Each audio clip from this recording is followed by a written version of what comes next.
Waheshimiwa wabunge, taarifa ya Spika.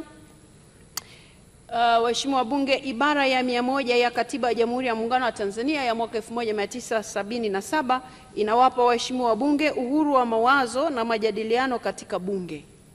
Aidha, kifungu cha 3 cha Sheria ya Kinga, Haki na Madaraka ya Bunge sura ya 289 kinaruhusu uhuru wa majadiliano.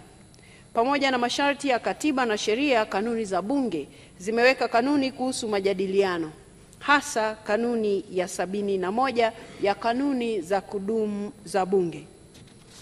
Waheshimiwa wabunge, wakati wa mjadala uliofanyika tarehe 26 na tarehe 27 Mei 2025 kuhusu hoja ya bajeti ya Wizara ya Mambo ya Ndani ya Nchi pamoja na mjadala wa hoja ya bajeti ya Wizara ya Maendeleo ya Jamii, Jinsia, Wanawake na Makundi Maalum, baadhi ya michango iliyotolewa iliashiria kukiuka masharti ya kanuni ya 71 ya kanuni zetu za bunge.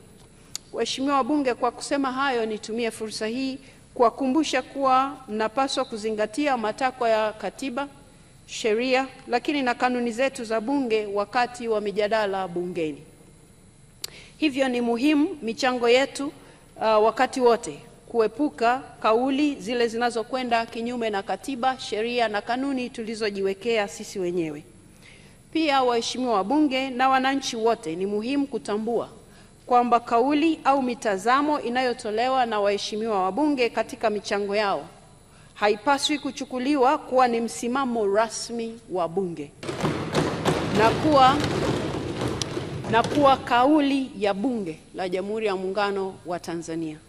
Waheshimiwa wabunge, kwa kusema hayo, tuzingatie masharti ya kanuni tulizojiwekea.